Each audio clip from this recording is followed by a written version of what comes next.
Now I think we can take questions. All right, cool. As we move around? Yeah, we can if that's okay. Yeah, if we're let's do good it. to start moving things, that's awesome. Cool, let's do it. So a question for you is, do you allow parents to bring in their own props for the session, or do you only use your own props? They're absolutely welcome to bring anything they like. However, we have such a huge selection, as you can see, that most of the time they come in, unless it's a personal item, something that they want. And I'm going to get my team in here. Let's go ahead and get set up for the babies here. If it's something personal that they are interested in having, say something from grandma, absolutely we'll always include it. But most often they just bring stuff that they picked up at Toys R Us because they think they need it. And when we show them what we have, they usually say, don't touch mine. So that's usually how that goes. For your newborn sessions, do you ask that the baby's fed before Great arrival? question. With the newborn session, we actually have the parents come about 15 to 20 minutes early, and we have a private room where they can actually nurse the baby. It is always better to feed them right before the session. Doesn't always happen that way, and sometimes it doesn't work, but usually, especially with the little ones, as soon as they eat is the very best time.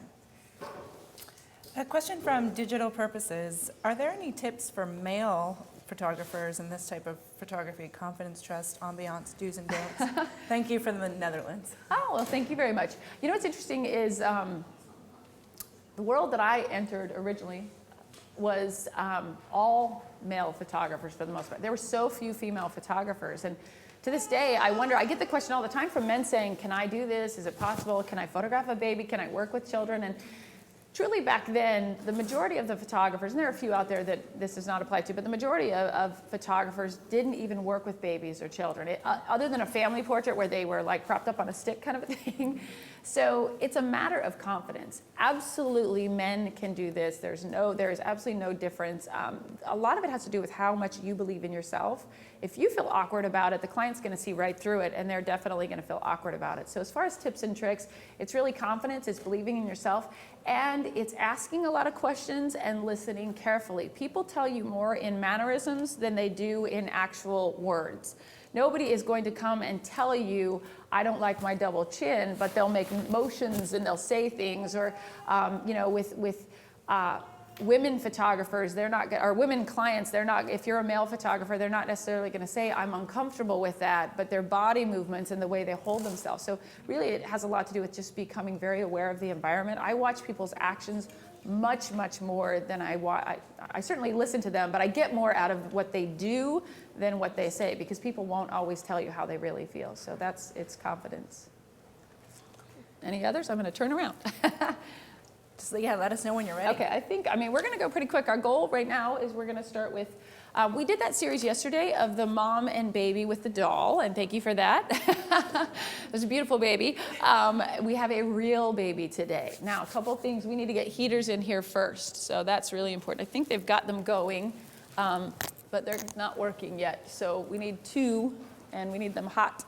Sandy, that does relate to a question from Bella G, wondering what temperature do you keep the studio for naked babies? Trillion degrees. We are literally soaking wet. The truth is, the hotter that you can get it, the better it's going to be. So we literally put it up to 98 degrees just for that time. We tell moms and dads, you're going to sweat, we're going to sweat. It has to be warm for the baby.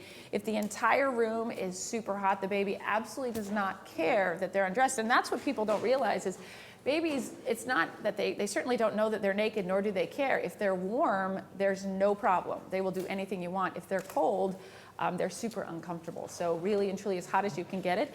We are in a very large room, and I wouldn't say it's cold, but it's chilly. There's a chill to it. We do have heaters, and we're going to try to keep this area warm, but it's very possible that this baby is just not going to like it. And obviously in our studio, if I had a situation like this, when we travel on tour, we're in rooms like this, we just bring in a lot of heaters, and it usually works just fine. So we'll see how it goes. But heat is very, very important with newborn babies. So what do you recommend if somebody is traveling to somebody's home to do this? As far as heat, yes, or sorry, no, that's okay. Or with other heat, things too. honestly, when you're going into somebody's home, the dynamics change a little bit. Most parents have a nice warm home with a baby. If you walk in and their home is cool, the baby's been in a cool environment in their life anyway. So it's not like you have to say, okay, crank up the heat to 99. If it's a cool environment, the baby's there. But when you're undressing them, that changes the temperature of the baby. So explain to the parents that heat is better, warm it up. As far as working on location, I think some of the most beautiful sessions in the world are actually out on location, because the idea is that every session is unique and different and it's personal. And we make, period, bar none, the highest sales averages we have are when we go to people's homes, period. However, because of my schedule and because I book so far on in advance, I can't always go to somebody's home. A lot of photographers have that luxury. As you're designing your business, you can kind of decide how big do you want to make it. Is it something that you want to just do a session here and there at somebody's home, or you want to do them back to back every hour like we're about to? And you have to kind of decide. So home sessions, I think they're fantastic. I would do more if I had more time, and I don't, but we'll see.